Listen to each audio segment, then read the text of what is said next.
¿Qué tal, amigos? Bienvenidos a esta séptima temporada de Tertulia Magallánica, siempre la perla del estrecho.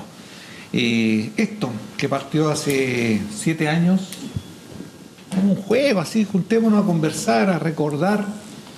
Ya estamos cerca de los 100 programas, séptimo año, séptima temporada, siempre la perla del estrecho.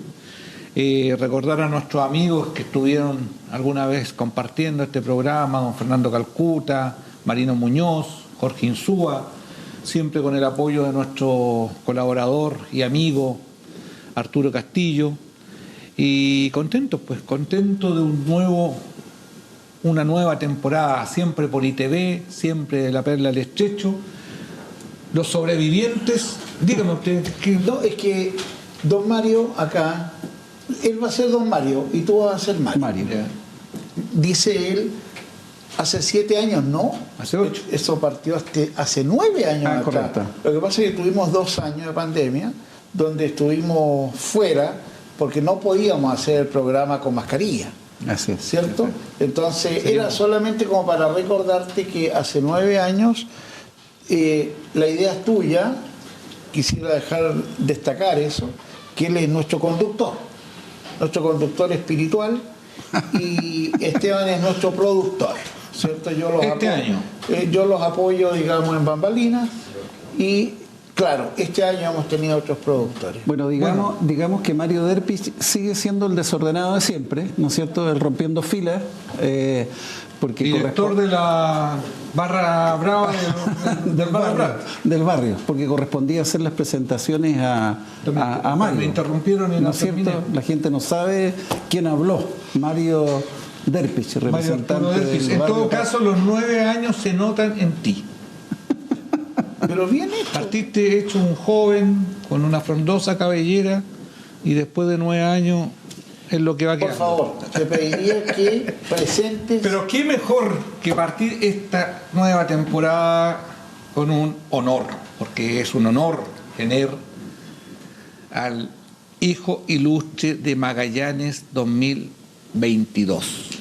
Partimos esta séptima temporada de la Tertulia Magallánica con don Mario Isidro aquí presente, Mario Isidro Moreno. Pero antes, perdón, don Mario, yo siempre tengo que interrumpir porque nos quedamos cortos con el tema de Ciudadano Ilustre del 2022, porque este año ha sido, me imagino, tremendo para don Mario, porque además la Academia Chilena de la Lengua, que entrega anualmente 5 galardones en 5 categorías distintas, este año, por unanimidad, le concedió en la categoría Promoción y Difusión del Arte Popular Chileno a don Mario Isidro por su dedicación al estudio, investigación, difusión y creación literaria en el ámbito de la cultura popular de la Patagonia.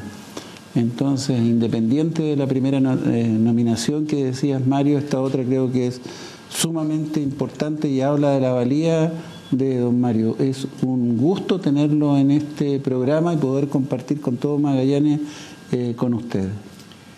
Perfecto, yo la verdad es que de alguna manera, como decimos los chilenos, me achuncho con tanta palabra que uno no puede decir inmerecida porque sería también un falso orgullo, pero el estar con ustedes, que son prácticamente los que ocasionan o que lo han ocasionado de alguna manera lo que yo he aprendido en estos 55 años acá en la región, es fabuloso. Porque yo he aprendido, ustedes lo han vivido. Yo, claro, tengo más de la mitad de mi vida, vivía en Magallanes, pero es increíble lo que he aprendido a través de las conversaciones que he tenido con cada uno de los personajes de la gente de acá de Magallanes y que nunca se han negado. A mí me gusta ser investigador de terreno, no tanto el libro, sino que ir a la fuente. He recorrido, gracias a Dios, desde Torre del Paine hasta la Antártica y metiéndome a las partes interiores donde está la gente aislada, donde aquellos que viven en puestos campesinos, que son prácticamente dueños del patrimonio cultural de la región. Entonces, que mantienen esas costumbres que lamentablemente estamos perdiendo. Yo me lamento que en Magallanes de repente se empieza a perder la identidad y a decir los mexicanos eligen una palabra para graficar lo que está ocurriendo en el mundo entero. El malinchismo. Malinche ayuda mucho a Hernán Cortés y a ella entonces la tildan de que le gustaban más los españoles que los propios pueblos originarios mexicanos. Entonces, por eso hay un malinchismo. A nosotros somos muy permeables los chilenos y empezamos a captar las cosas extranjeras y las hacemos nosotros como propias. Y vamos perdiendo. Y antes que usted tenga que presentarse, y sabiendo que uno de los mayores sentimientos de pertenencia en este país lo tenemos los magallánicos por nuestras canciones, por nuestra bandera, ¿usted igual cree que nosotros corremos el riesgo de ir perdiendo ese afecto por nuestra región? Yo hay algo que yo he visto con mucha alarma, porque la verdad es que nosotros queremos mucho a los amigos argentinos, queremos mucho a la República Argentina, pero no tenemos por qué ser argentinos. Sin embargo, nosotros en este momento recorremos los campos magallánicos y vemos que la gente del campesina ha adoptado una serie de costumbres de la trasandina. Entonces dicen, pero es que somos Patagonia, no importa que seamos argentinos. El viento no tiene frontera. Bueno, entonces los argentinos que sean como los chilenos también.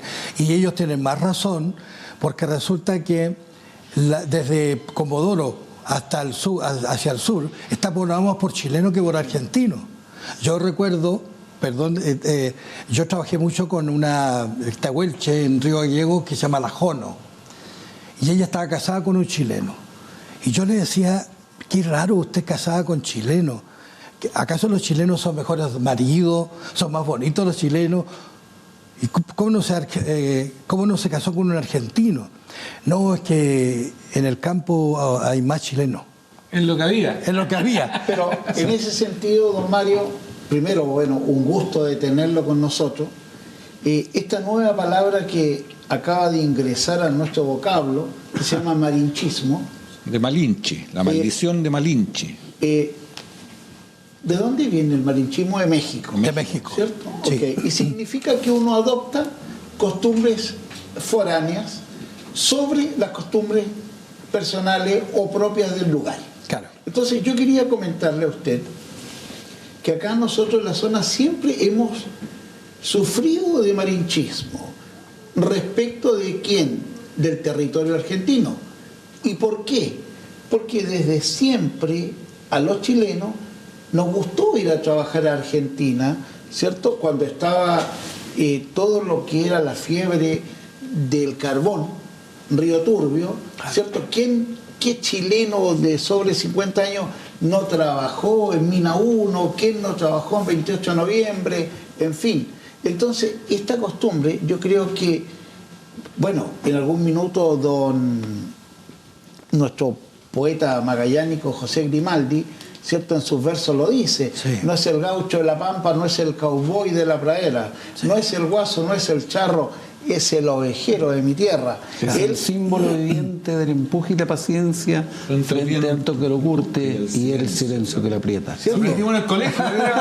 faltó una estrofa. Pero, entonces, oye, sí. Pero es que traigo al recuerdo esto, don Mario, porque nosotros siempre fuimos como al otro lado de la frontera, nos llamaba la atención. Nuestro nexo era con Argentina. Antes no habían 5 vuelos diarios a Santiago. No, había las vacaciones de muchos magallánicos era en Argentina, ¿no es cierto? Madre, chilenos, Puerto Madryn, y se te pega rápido, se te pega rápido. Sí. Y don Mario, usted tiene que haber vivido parte de eso, de ese tiempo, pero Mario, aquí venían los tucutucos, los chalchaleros, los cuatro de Córdoba, los fronterizos, y tenían que quedarse 2-3 días, y a veces venía algún conjunto folclórico nacional y pasaba bien poco. Pareciera ser que siempre esta cercanía con Argentina nos fue generando esta pertenencia también. Y yo coincido con don Mario por este tema de que me ha tocado trabajar durante mucho tiempo en la 11ª región, que en la 11ª región sí que se nota que la gente, más que aicenino, dice ser patagón. Entonces le encuentro mucho sentido a lo que usted dice, de que estamos corriendo el riesgo de creernos muy patagónicos argentinos y tal vez empezar a perder esta identidad que con tanto orgullo llevamos durante tanto tiempo. Yo tengo un trabajo que hice respecto de la evolución del vestuario campesino. Vemos llegar a la gente de Chiloé vestido con sus trajes de huilliporra incluso, pero después van adoptando estas tenidas que, como decían ustedes, cuando el trabajador va a laborar a las estancias argentinas, y también de alguna manera creo yo, por darles un poquito de ínfula, vienen con esos trajes y permanecen con esos trajes que, aunque dicen que son más cómodos para el campo, también para trabajar, pero de repente empieza uno a derribar mitos también. Dice, yo uso uso la bombacha argentina. La bombacha no es argentina. La bombacha se descubre en Medio Oriente, como no hemos leído Simba el Marino, Alibaba de los 40 ladrones, que ellos usaban este tipo de pantalones bombachados, y cuando se produce la guerra de Crimea contra los turcos otomanos contra los rusos, termina la guerra y todos los uniformes que eran con esta bombacha las mandan al sector de Río de la Plata, y ahí compran los gauchos esta bombacha que la empiezan a usar. Los antiguos grabados de algunos libros argentinos de campo, se ve que usan un calzón blanco y el chiripá, el gaucho. No usaba todavía la bombacha. Entonces, la procedencia de la bombacha es de Medio Oriente. Claro, y se adapta. Yo me acuerdo cuando estaban en los campos de mis abuelos. En Tierra del Fuego. En Tierra del Fuego, la gente del campo empezó a usar estas bombachas hace muy poco. La boina tejida, don Mario Isidro. Siempre en el campo se usó la boina vasca, que quedaba muy después pegadita a la cabeza porque se usaba con lluvia, encogida, qué sé yo. Pero este tema de la boina tejida con una cosita colgando. No. La boina con bellota. Y si la verdad dicen de que la boina, o sea, primero vemos llegar al hombre de Chiloé con la boina vasca, o bien el sombrero de la corta, o también empezaron a usar el jockey, influencia de los ingleses, y luego entonces viene esta boina tejida a crochet, que la copian de los clasificadores de lana que venían de Escocia. Ellos entonces traen este tipo de boina. Exactamente. Pero resulta que ellos le alargan ellos la tenían con pomponcitos solamente. Con pomponcito arriba. Entonces alargan esto porque dice que cuando la bolita rueda por el borde, le quita la nieve que se ha por depositado en la boina. Y hay algunos que incluso le pusieron 2 bolitas cuando ya casi se cambió esta boina. Y existe una creencia en la zona de Última Esperanza de que dicen que la bolita esa es la virilidad del hombre. Claro, entonces dice que cuando el hombre es muy viril y alguien le tiene envidia, dice que le roba la boina y le corta la bolita y se la deja para él. Entonces se traspasa para él la virilidad del hombre. Y el dueño queda marcando ocupado. Yo creo, Mario, que mucha gente debe estar pensando, ¿y quién es este señor? Porque no lo hemos dado el momento, cómo se llama, para presentarse, pero ustedes ya han escuchado que don Mario Isidro Moreno sabe, yo creo que más que muchos magallánicos que se han dedicado, ¿no es cierto?, a nuestra región por mucho tiempo. Muchos magallánicos hemos sabido, gracias a él. Exactamente, porque ya nos va a hablar de su bibliografía en algún momento, pero quiero, antes de dejarle sus minutos para que se presente, para que sepamos quién es, de dónde viene, 2 cosas. Una, que hace muy hace muy poco, la revista Gasco, en esto que viene en la cuenta, que a veces mucha gente no la mire, en la revista Cuenta Conmigo, trae una linda entrevista a don Mario Isidro, donde ahí la gente podrá interiorizarse de su vida, algo que lo vamos a ver acá. Pero dice Mario Isidro Moreno, la edad, investigador y costumbrista. Por ahí ustedes ya pueden empezar a entender por qué estos momentos con nuestro invitado. Don Mario Isidro, ¿quién es usted? Bueno, yo nací en la provincia de Huasa de Colchagua. Esto queda ubicado en el interior de San Fernando, en la sexta región. Entre Santa Cruz y Lolol, son dos lugares muy especiales para mí. Y de buenos vinos. ¿Perdón? Y de buenos los vinos. buenos vinos. Y resulta de que está también en Santa Cruz, por supuesto, el famoso museo de Carlos Cardoen. Mi compañero de colegio le fue mejor a Carlos en todos casos. No diga eso, por favor. ¿Era aplicado o no era aplicado? No era aplicado. Hay una pequeña diferencia. Usted puede viajar, don Carlos, Claro. allá nomás. Exacto. Pero digamos que es un gran aporte el que ha hecho no solamente a Santa Cruz, sino a nuestro país. Un museo maravilloso. Precolombino, Sí. y después otro De de carruajes, lugar. sí. Sí. Realmente, y por casualidad el museo lo instaló ahí al lado, o sea, donde antes era una viña que quedaba al lado de nuestra casa que vivíamos con mi mamá. Mi mamá tenía un pequeño boliche al lado de un estero que se llamaba Huirvilo, y cruzando el esterito ahí está el museo de don Carlos Cardoe. Y yo le tengo que agradecer a él que en una oportunidad fui y me dicen, bueno, usted ha escrito ¿cuántos libros sobre Magallanes y ninguno sobre su tierra natal?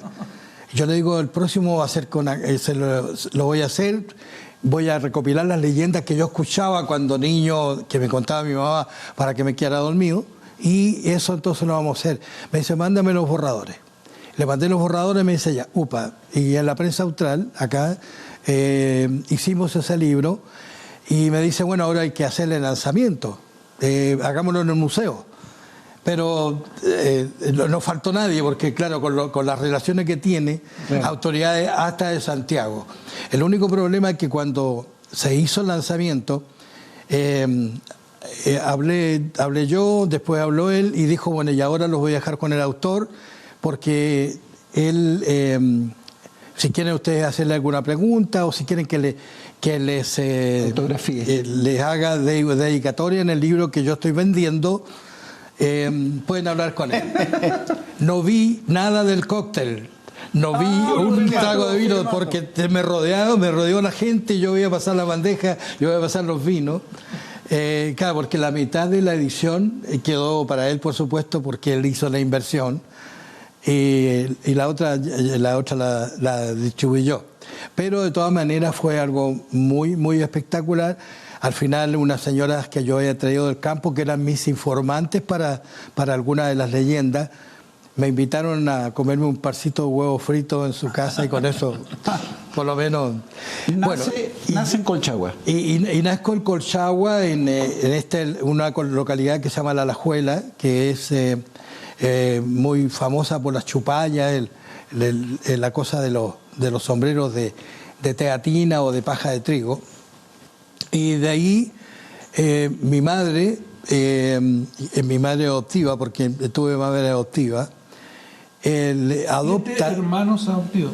7 hermanos adoptivos. Primero, por supuesto, llego yo a la casa de ellos, mi mamá queda viuda, lamentablemente, pero de todas maneras adopta 3 hermanos, y ya fuimos 4. Y después adopta 3 niñas. Viuda ella. Después adopta 3 niñas, y aumentamos a 7, los hijos, ella viuda, y empezamos a recorrer fundo en fundo donde la contrataban como ama de llaves. Y ella, una de las cosas que a mí me incentivó para poder aprender y enseñar, es que ella aprendió, no sabía leer ni escribir, pero aprendió a leer y escribir, y le enseñó a muchos campesinos a leer y a escribir. Incluso, ¿Y quién era esa gran mujer? ¿Cómo se llama? Olegaria Salinas.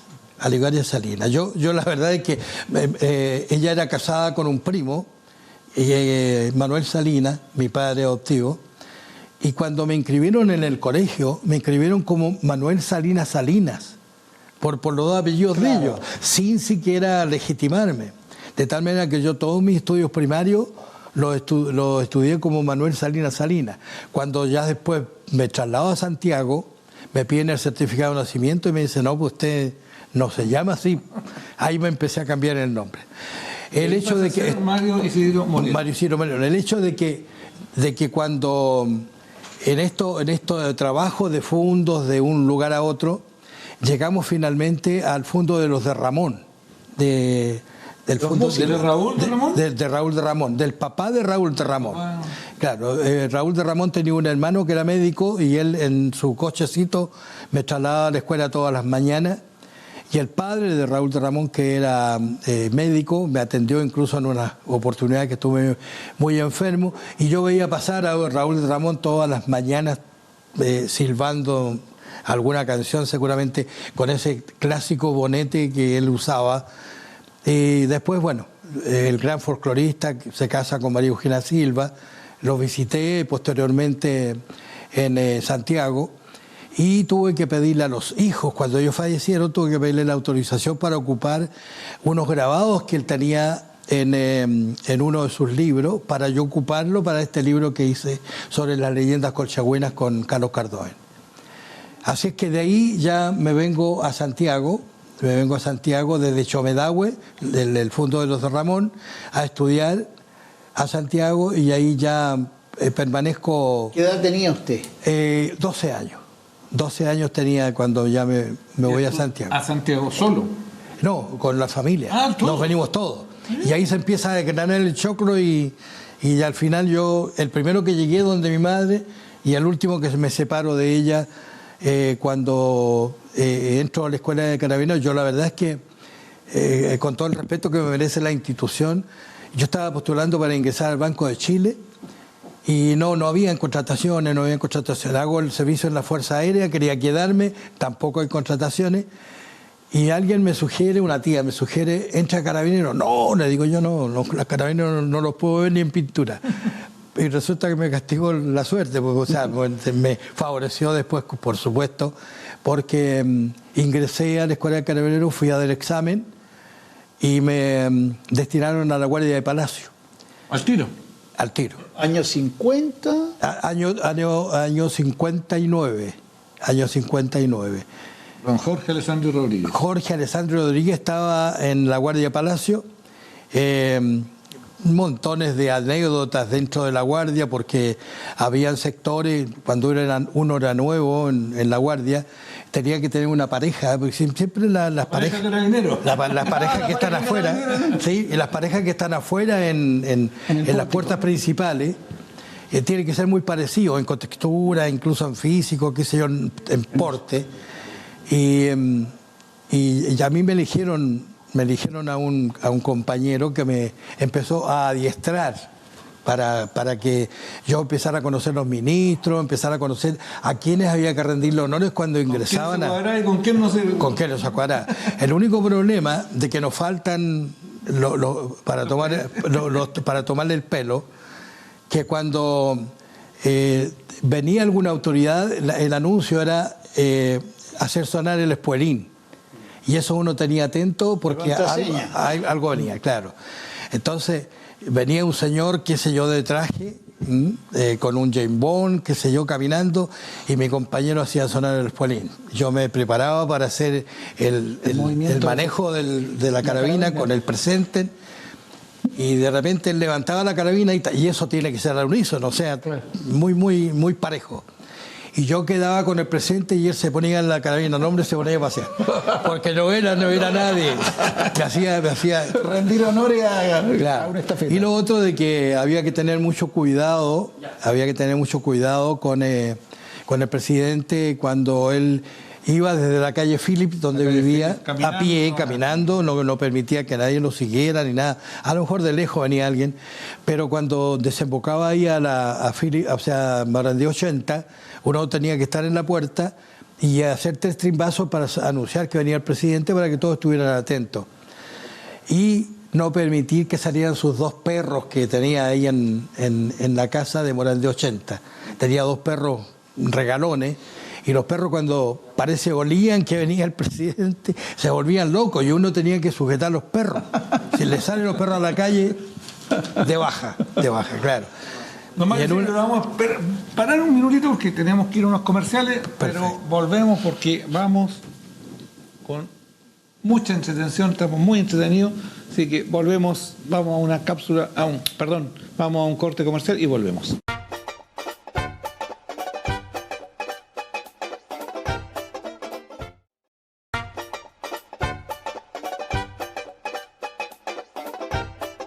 Y volvemos aquí a la tertulia magallánica, siempre de la Perla del Estrecho y por ITV Patagonia. Les recuerdo, amigos, todas nuestras temporadas anteriores, las 6 temporadas en YouTube, las pueden buscar y ver. Más de 80 programas ya. Y también en Facebook, Tertulia Magallánica, ahí para que nos sigan y participen con nosotros en esta tertulia. Y volvemos aquí, pues, don Mario Isidro, estábamos ahí en La Moneda. En La Moneda, seguimos la moneda, claro. Seguimos con los perros que quedó pendiente. ¿Cómo se llamaban los perros, se acuerdan? Esto no me recuerdo el nombre de los perros, pero de todas maneras uno era ovejero alemán. Y el otro me parece que era un dog o algo así, porque era un perro muy ñatito y con textura gruesa. Y en una de esas, cuando viene el presidente, yo tomo los perros y los abrazo para que no me salgan a la calle. Y le abro la puerta y me dice, déjeme tranquilo los perros.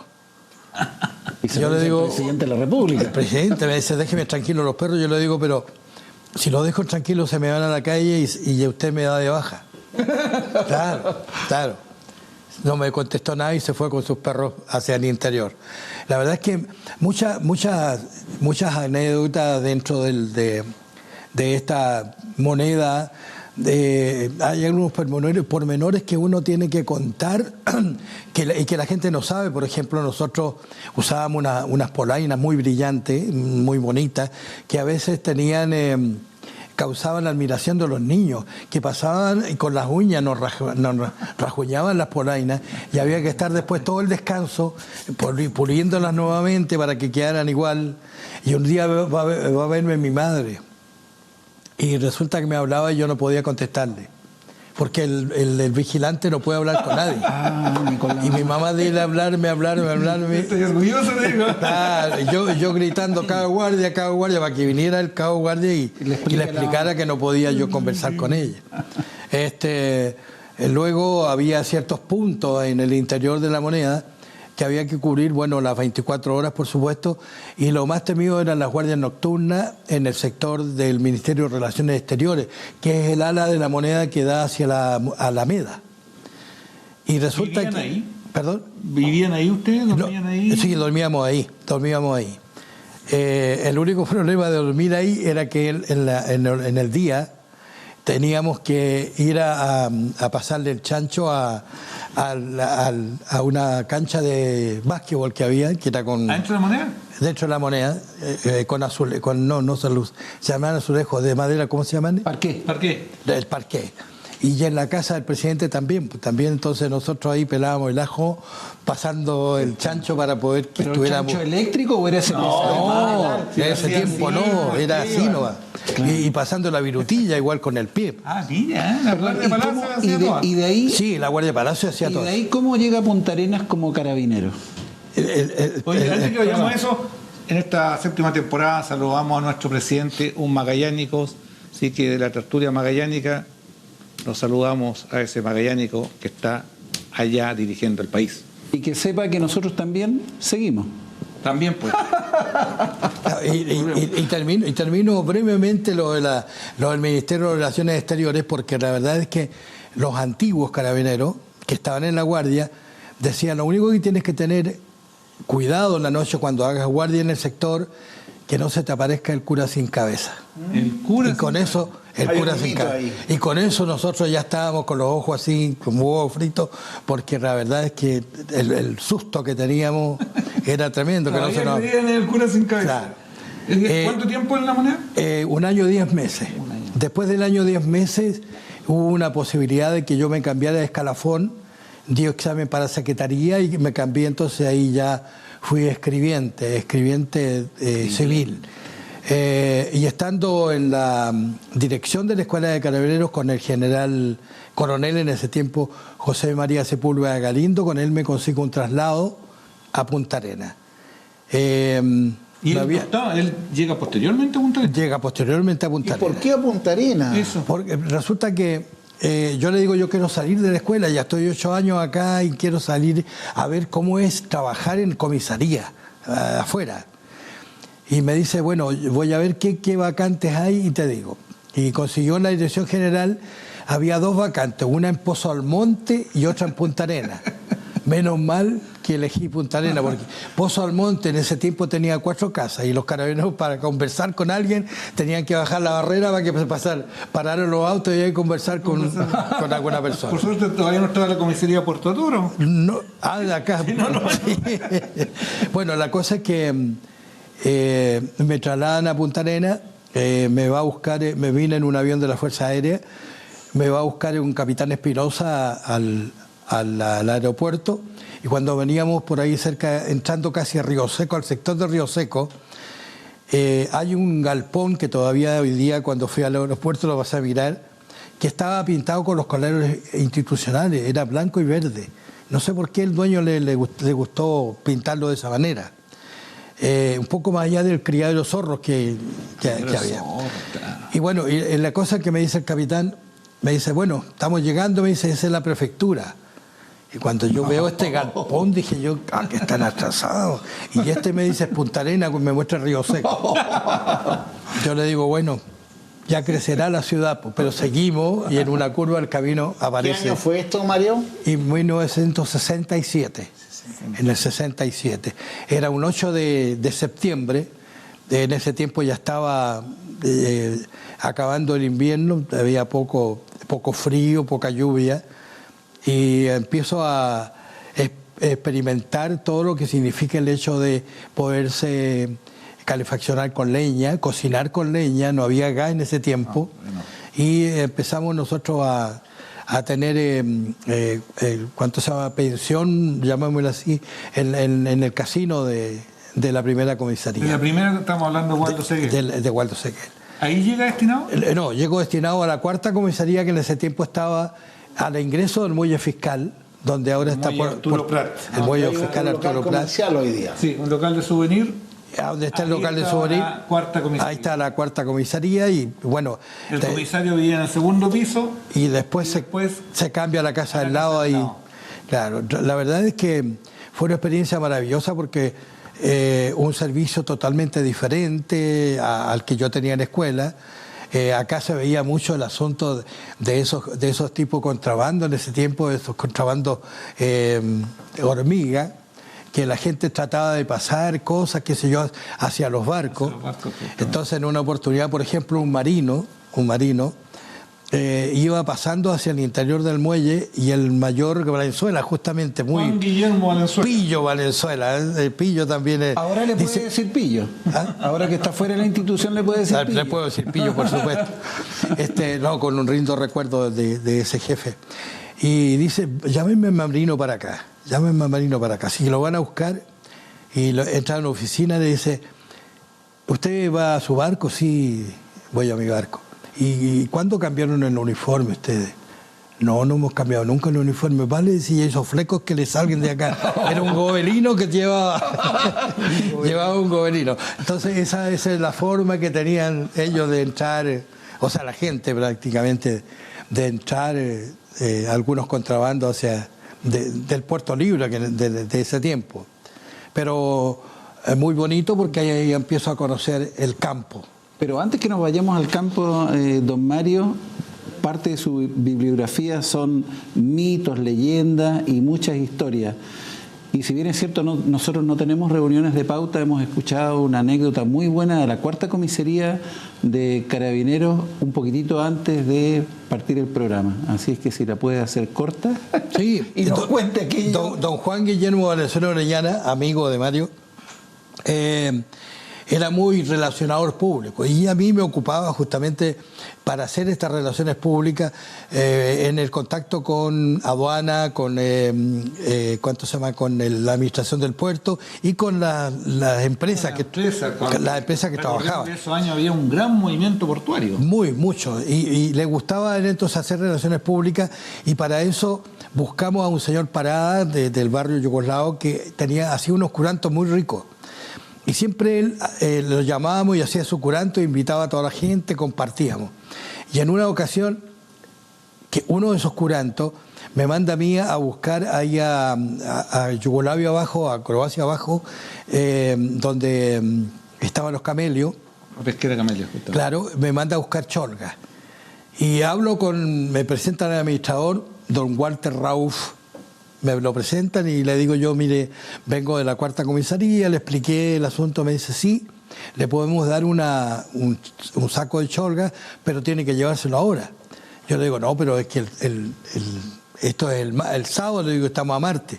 No sé, me dice, pero que después no vamos a tener. Se lo lleva. Tuve que llevármelo y el comisario le da la misión a un funcionario para que mantenga esas cholgas frescas hasta el día del curanto. Y desapareció el saco y el día del curanto se hizo la comida, todos satisfechos, degustando eso tan exquisito. Y dice, bueno, hay un culpable o hay una persona responsable que es el que mantuvo esto muy fresco. Así que lo voy a mandar a llamar, Cabo Ascul, siempre me acuerdo. Y le dice, a ver, Ascul, cuéntenos cómo hizo la gracia para mantener las cholgas frescas para este exquisito curanto. Bueno, mi mayor, había que mantener todo esto que vivita las cholgas, así que fui y las colgué en el mar, al lado afuera del resguardo aduana. Cuando todo el mundo sabía, los invitados, que afuera del resguardo aduana estaban todas las salidas de las letrinas, claro. ¿Estaban gorditos o no? Estaban gorditas las cholgas, pero de todas maneras, bueno, ya estaban satisfechos, así que y no. Nadie llegó al hospital, por lo visto. Nadie llegó al hospital. Oye, Mario, perdón, es importante, ¿cierto?, aclarar que en esa época toda la carga llegaba por buque. Claro. No teníamos nosotros el transbordador que viene desde Puerto Montt, ni menos teníamos los camiones. Entonces todo llegaba por buque, ¿cierto? Claro. Y eso hacía que el gran movimiento estuviese todo en el puerto Arturo Prat. Y yo recuerdo que ahí entre el gimnasio y el puerto había un montón de camiones que se instalaban ahí en ese lugar. Todo estacionado. No sé si alcanzó a ver, pero a mí me tocó carreta de caballo. También. Una carreta de caballo y ahí estaba la poza. Había un señor había varios camiones que eran más o menos grandes ya, pero había un señor que tenía un camión chiquito. Y ese señor parece que tenía sus facultades mentales perturbadas y andaba con un registro, con un documento que lo timbraban todas las oficinas y nosotros también se lo timbrábamos, porque mediante ese documento él estaba importando un motor atómico para su vehículo. Claro, y dice que este motor atómico me tiene que llegar y bueno. ¿Cuánto tiempo en la 4ª comisaría? Estuve alrededor de 3 años, después de ahí me trasladaron a la 1ª comisaría que queda ahí en Waldo Seguel. Después estuve en la prefectura y finalmente en la 6ª zona que en el 2.º piso, donde tuvimos una experiencia bastante fea para el golpe de Estado. Cuando nosotros llegamos a trabajar en la oficina. ¿La 6ª zona dónde estaba? En los altos de la 1ª, al lado, arriba de la prefectura. Ya.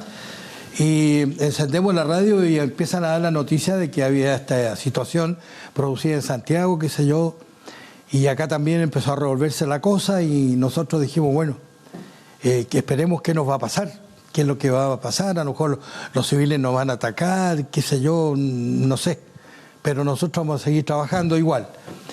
Y con ese temor que teníamos, de repente nos asomamos al balcón y vemos que viene entrando un tanque desde la plaza hacia la prefectura y dijimos nosotros, y ahí se estacionó y dijimos, nosotros ya acá estamos salvados, por lo menos estamos protegidos, así que venga lo que venga, pero no nos va a pasar nada. Pero uno de los funcionarios que estábamos en la oficina dice, oye, pero qué raro. Hacia el Magallanes. ¿Se han fijado ustedes que el cañón del tanque está hacia la prefectura? Claro, no era que nos iban a defender, sino que el general Fuente Alba, que en ese tiempo estaba a cargo de la zona, no se había plegado. Y le dieron hasta las 4 de la tarde para que se plegara o bombardeaban nada. Esa parte es desconocida, claro, para muchos. El hecho de que... ¿Fuente Alba no estaba Sepúlveda? No, estaba el general Fuente Alba en ese tiempo. ¿Sepúlveda se había ido hace poco? Sepúlveda ya era general director. Santiago. Ya era el director de Santiago. De Punta Arenas. Sí, don Mario. Bueno, primero un minuto porque vamos a ir a una cápsula y ya volvemos a la tertulia magallánica. En esta primera cápsula de la 7ª temporada queremos recordar a quienes algún día fueron nuestros invitados en la tertulia magallánica, en la Perla del Estrecho, y que hoy día no están con nosotros porque partieron al reino celestial.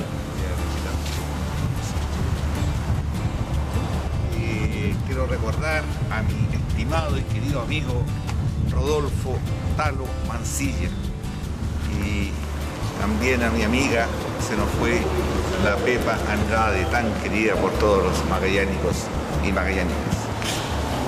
Oye, yo voy a recordar con mucha emoción al señor Mel, don Guillermo Mel, que nos acompañó en una de nuestras primeras temporadas, ¿cierto?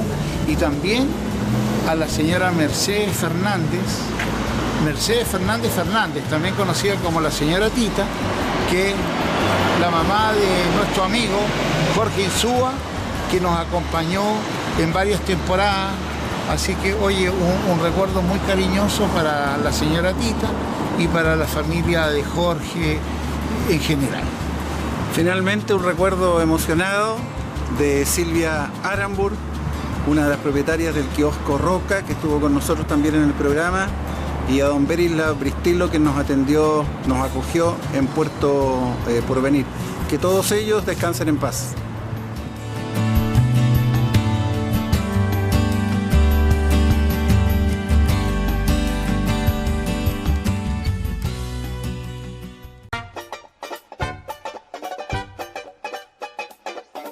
Y así volvemos después de esta cápsula aquí a la Perla del Estrecho. Don Mario Isidro, ¿cómo parte este tema de interesarse por historias, mitos y de un cuanto hay de Magallanes? ¿Cuándo se empieza a volver magallánico y vuelca toda esa intencionalidad a que el resto de la gente sepa de nuestra región?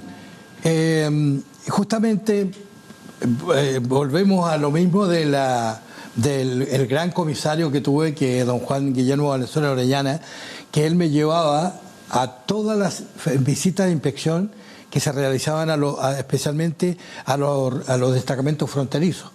Y partíamos revisando destacamentos a partir de Río Seco, después Río Pescado, que era antes, estaba Morro Chico, después Teniente Merino, el Monte Aymon, Callao Grande, todo eso lo visitábamos. Y empecé a interesarme porque yo tenía que hacer las constancias de lo que se veía en el destacamento, que estaba bien todo tenido. Y empecé a interesarme en la vida del campo, o sea, ¿por qué esto es tan diferente a mi tierra colchagüina? Porque la verdad es que allá todos los trabajos, qué sé yo, mucho sembrado, acá la capa vegetal es tan pequeña que no permite eso, de tal manera que la gente tiene que hacer otras cosas. Pero junto con eso empecé también a aprender una serie de cosas que me enseñaban los campesinos cuando nos invitaban, qué sé yo, por ejemplo, en mi primera experiencia de tomar mate, en una redondilla de mate. Tuve la mala ocurrencia, me sirvieron mate, me lo tomé, se lo devolví y le dije, gracias. Y después me saltan. Yo decía, ¿qué pasó? Decía yo, le dan a él, A mí no, y a él. así. Y le digo, oiga, ¿y no me van a convidar otro matecito? No, me dice, usted dijo gracias, nosotros creíamos que estaba satisfecho. O sea, primera experiencia. En otra invitación que nos hicieron una señora a una estancia, yo en ese tiempo también tenía un programa de radio minería y hacía la estancia folclórica, un programa que hablaba y hablaba de verdad, tal como estoy hablando acá. El hecho de que estaba hablando con la gente de la estancia y de repente sirven la parrillada. Y dice, ya pasa a comer, pues así que empiezo yo a comer, qué sé yo, y me quedo callado, después de haberle hablado kilómetros y kilómetros. Y alguien dice, ¿qué le pasa? Dice Mario Moreno, se quedó callado. Y la doy de la estancia y dice, pero tienen que entender, oveja que bala pierde bocado. Una lección, pero... Y la verdad, claro, porque el ovino come, no bala. Si bala, pierde de comer, así que no bala. Yo también, pues oveja que bala pierde bocado. Y ahí entonces me empiezo a interesar, como digo, en anotar todas estas cosas nuevas que yo estaba aprendiendo de Magallanes. Y en una oportunidad, cuando ya pido mi retiro en Carabineros, porque el año 82, resulta que yo tenía mi traslado, me trasladaron a Rancagua, me trasladaron a Osorno, me trasladaron a Santiago, me trasladaron a un montón de partes, pero el general Mendoza me dejaba sin efecto los traslados para que yo continuara con la labor cultural que estaba haciendo acá, que mostraba otra faceta de Carabineros. ¿Qué año escribió su primer libro? ¿Perdón? ¿Qué año su primer libro escribió? El 83, al año siguiente de que me retiro. Y resulta que... pero por eso, ¿por qué habla de la actividad cultural? ¿Ya estaba en la parte musical? Ya estaba en la parte musical con los Cruzados Verdes. Con los Cruzados Verdes. ¿Qué año surgen los Cruzados? Surge en la década del 70. Los Cruzados Verdes. Claro, recordemos que era un conjunto folclórico formado por miembros de Carabineros. Claro, exactamente. Cuatro funcionarios de Carabineros que nos juntábamos en las cenas tradicionales y empezamos entonces a conocernos, que cantábamos y empezamos a cantar juntos. Y ahí entonces yo empecé a componerle canciones relacionadas con la institución, pero también relacionadas con Magallanes. Y resulta que nuestro bautizo de fuego en el Teatro Municipal nos invitaron a actuar. Después estuvimos en el Festival de la Patagonia incluso. Y resulta que ¿Y cantaban vestido de carabinero, no? No, con ropa civil especial. Uniformes especiales, pero de civil. Y resulta que nos presenta René Formantel. Nos presenta René Formantel y dice, y ahora con ustedes un conjunto de una institución que aquí que allá empieza a darle color, y cuando termina dice, los Cruzados Verdes, y alguien de Algaría dice, ¡los Paco! Chuta, cuando dicen así nosotros nos fuimos pero terriblemente al piso. El bautizo de fuego, y empezamos nosotros a rasguear la introducción y estábamos y no nos decidíamos a cantar porque estábamos helados con el gritito ese. Y el mismo de la canaria dijo, ya, ahora cabrito, nos decía para que entráramos ya a cantar. Pero como digo, después ya por supuesto nos hicimos muy populares. ¿Cuántos años duraron los Cruzados? Estuvimos casi 10 años. ¿10 años? Casi 10 años.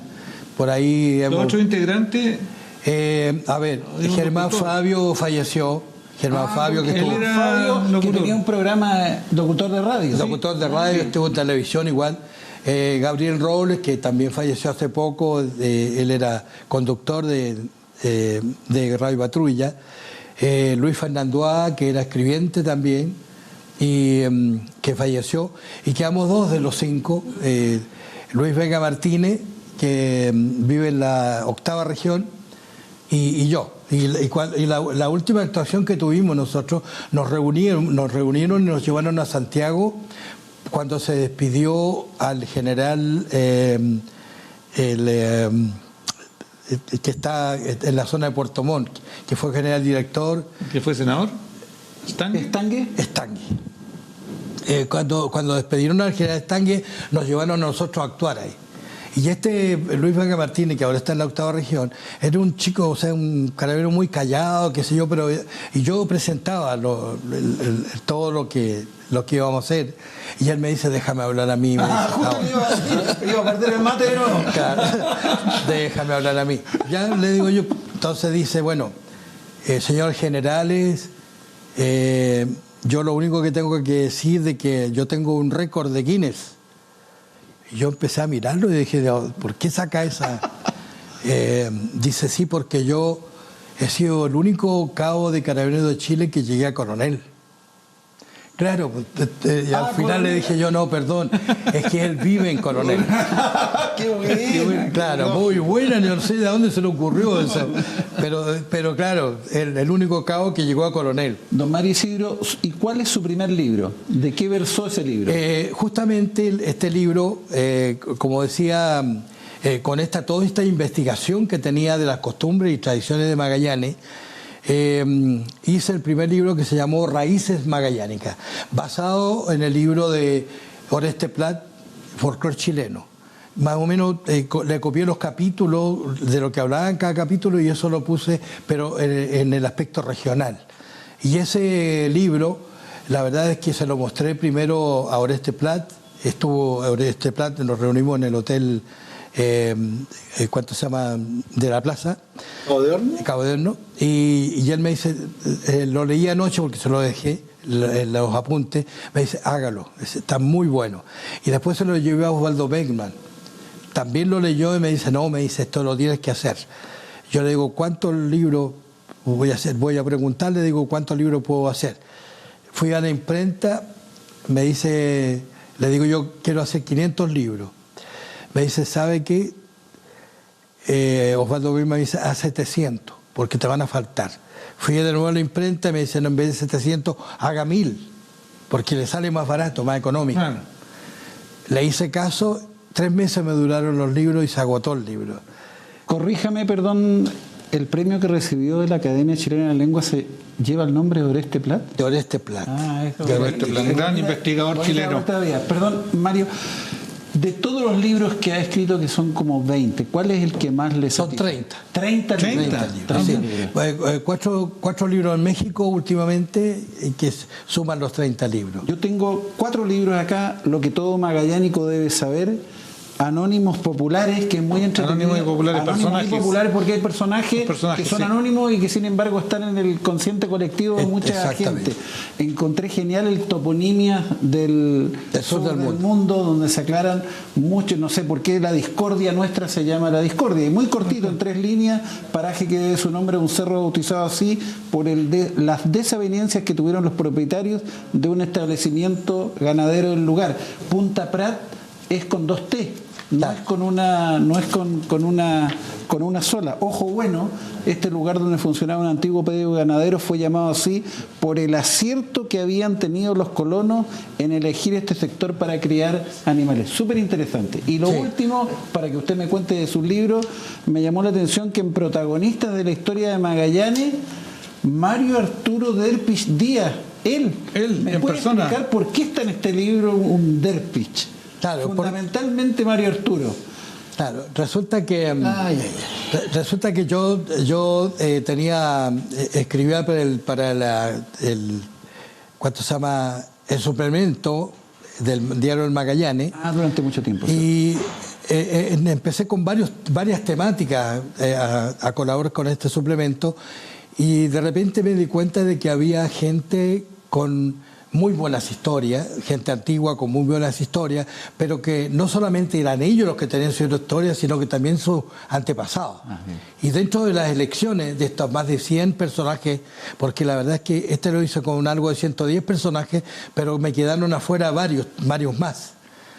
Y elegí a don Mario porque resulta que él tiene una historia a partir de su padre, que todo el barrio Prat prácticamente sabe la historia y celebra cómo este señor pudo surgir, así como lo hicieron muchos colonos que llegaron acá, qué sé yo, y que de repente, de la nada, ellos hacían su fortuna, entre comillas, y podían entonces entregar a sus futuras generaciones las herramientas para que pudieran vivir bien. Yo siempre me decía, ¿por qué la gente que vino del extranjero a lo mejor ha surgido más que los propios que vinieron de Chiloé? Y me dicen, bueno, es un fenómeno de que el chileno gana 1.000 pesos y gasta 900 y ahorra 100. Y el extranjero ahorra 900 y gasta 100. Entonces tiene por lo menos para poder, ellos que trabajaron en una panadería, después son dueños de una panadería.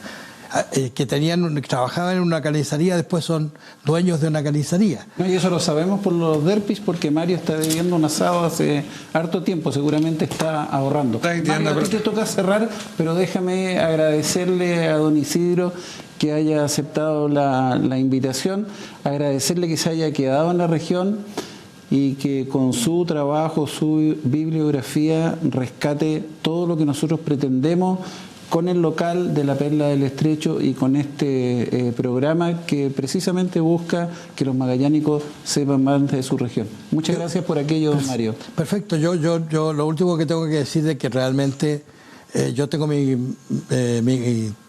vida repartida en dos. Tengo mi alma en Colchagua y tengo mi corazón en Punta Arenas. Pero ganó Punta Arenas porque ya acá tengo un columbario donde le he dicho a mis hijos que me incineren y ahí depositen la ceniza.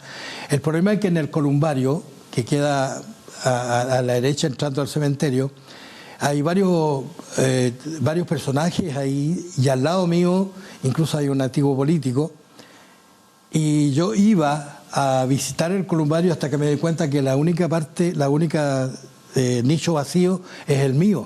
Está preocupado. Entonces resulta que me asomo y los demás me dicen, ¿y cuándo? ¿Cuándo? Bueno, amigos, así llegamos. Dame 30 segundos, don Mario. Quiero agradecerle que haya estado con nosotros hoy día en este programa muy entretenido. Yo creo que la gente lo va a disfrutar mucho. Y en especial agradecerle las palabras que ha tenido hacia nuestra familia, ¿cierto? Que, bueno, me llena de emoción y de orgullo también. Pensé que iba a estar en el próximo Anónimo de Popular usted, pero ya está como personaje. Bueno, amigos, un agrado haber partido con este Ciudadano Ilustre de Magallanes 2022, esta 7ª temporada de la tertulia magallánica desde la Perla del Estrecho, y no solamente con un ciudadano ilustre, sino también con un ciudadano destacado del barrio Prat y un ciudadano destacado de Tierra del Fuego. Así que gracias, amigos, y nos continuaremos viendo en esta 7ª temporada de tertulia magallánica desde la Perla del Estrecho.